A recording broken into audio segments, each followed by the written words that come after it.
नमस्कार मंडळी, आज मी घेऊन आले आहे स्वाद आणि सफर या चॅनलवर महाराष्ट्रीयन सिंपल आपली पारंपरिक थाळी, जी भाकरी, पिठलं, मुगाची उसळ आणि टोमॅटोची चटणी या प्रकारे आहे आणि वरण भात पण आहे. तर पाहूया step by step simple authentic Maharashtrian थाळी.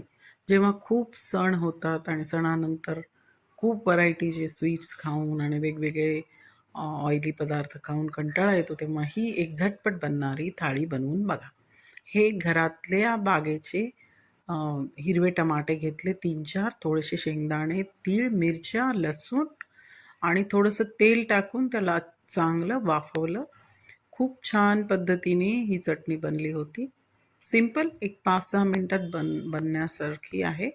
तर ही चटणीची वाफवून थंड केलं. त्याच्यानंतर कांदे, मिरच्या, कोथिंबीर आणि कढीपत्ता घेतला. आपल्याला सगळ्यांना माहीतच असतं, पण तरी प्रत्येकाची पद्धत वेगळी असते. तर या ठिकाणी मी पिठल्याच्या पिठामध्ये म्हणजे 1 कटोरी बेसन घेतलं, 1 वाटीभर आणि 2 वाट्या पाणी घालून मिक्स करून घेतलं. याच्यात आपण दही पण घालू शकतो किंवा नुसत्या पाण्याचं किंवा ताकाचं पण करू शकतो. इथे फक्त मी पाण्याचं केलेलं आहे.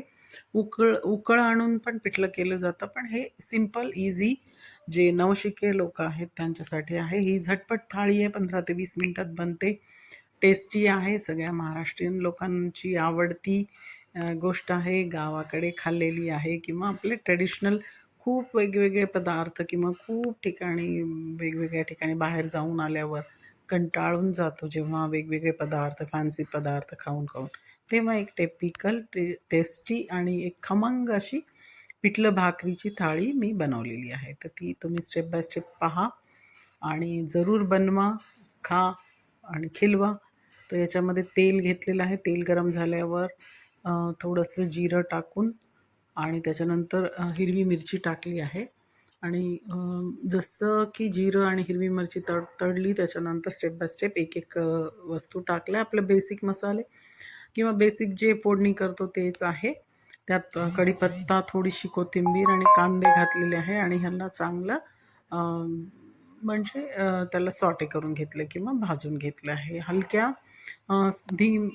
एकदम छोट्या गॅसवर किंवा एकदम हळू ठेवलेलं आहे. मीडियम पण नाही, एकदम स्लो गॅसवर ठेवून हे केलेलं आहे. सिंपल आहे, ट्रॅडिशनल आणि सगळ्यांना आवडतं असं हे. तिखट आपल्या मर्जीनी आपण तिखट वगैरे जास्त कमी टाकू शकतो. आमच्याकडे मीडियम खातात, त्याच्यामुळे मी फार जास्त तिखट करत नाही.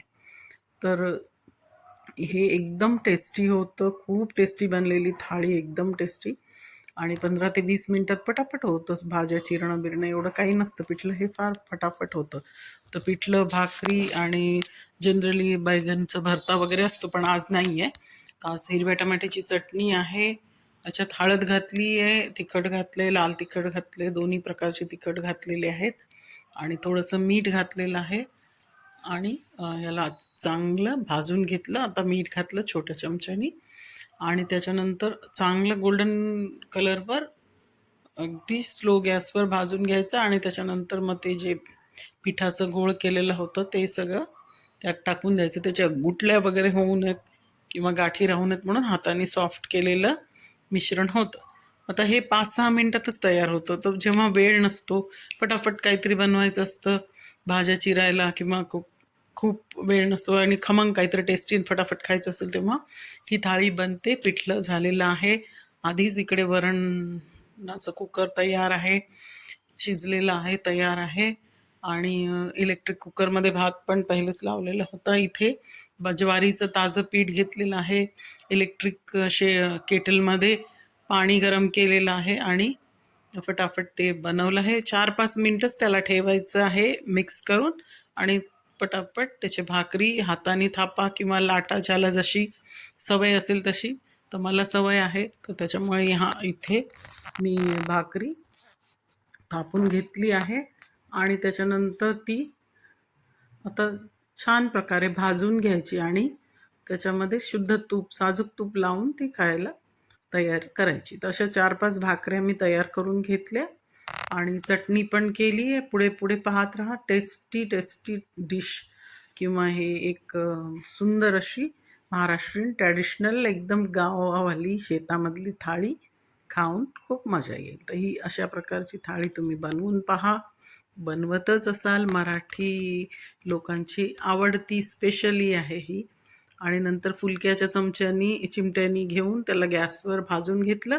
अशा 3-4 भाकऱ्या करून ठेवल्या आणि त्याला तूप लावून ठेवलं आणि त्याच्यानंतर चटणी मिक्सरमध्ये वाटली. हिरव्या टमाट्याची चटणी, त्याच्यावर तडका दिला. तर फक्त थोडंसं तेल गरम केलं आणि नेहमीचं आपलं जिरे, मोहरी आणि हिंग वगैरे टाकून, कढीपत्ता वगैरे टाकून सिंपलशी फोडणी. त्याच्यात हळद तुम्हाला घालावी वाटली तुम्ही घालू शकता किंवा ग्रीन चटणी ठेवायची असेल तर ठेवू शकता. तर मग नंतर त्याच्यामध्ये मी थोडीशी हळद पण घातलेली आहे आणि या प्रकारे थोडीशी फोडणी करून त्या चटणीवर टाकली आणि नंतर मी एक सुंदर प्रकारची थाळी मांडली आणि थाळी सजवली.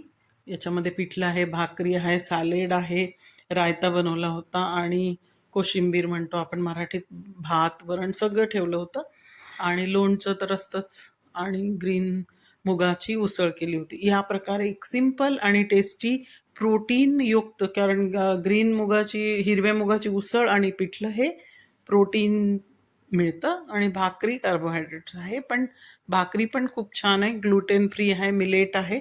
आणि या प्रकारे एक छान ऑथेंटिक महाराष्ट्रीयन थाळी तयार झाली.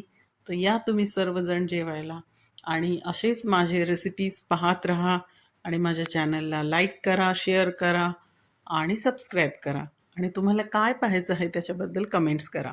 स्वाद आणि सफर या चॅनलमध्ये आज मी स्वाद तुम्हाला घरातला स्वाद, घरचा सिंपल रेसिपीजचा देत आहे आणि उद्याचा ब्लॉग येईल सफरीचा, म्हणजे कधी आम्ही स्वाद तुम्हाला दाखवतोय आणि कधी आम्ही कुठे कुठे फिरायला जातो तिथली सफर आणि तिथले सगळं फूड आणि तिथली मजा आणि तिथले काय काय नवीन नवीन बघितलं ते. तर ह्या प्रकारे एक महाराष्ट्रीयन ऑथेंटिक सुंदरशी थाळी. धन्यवाद.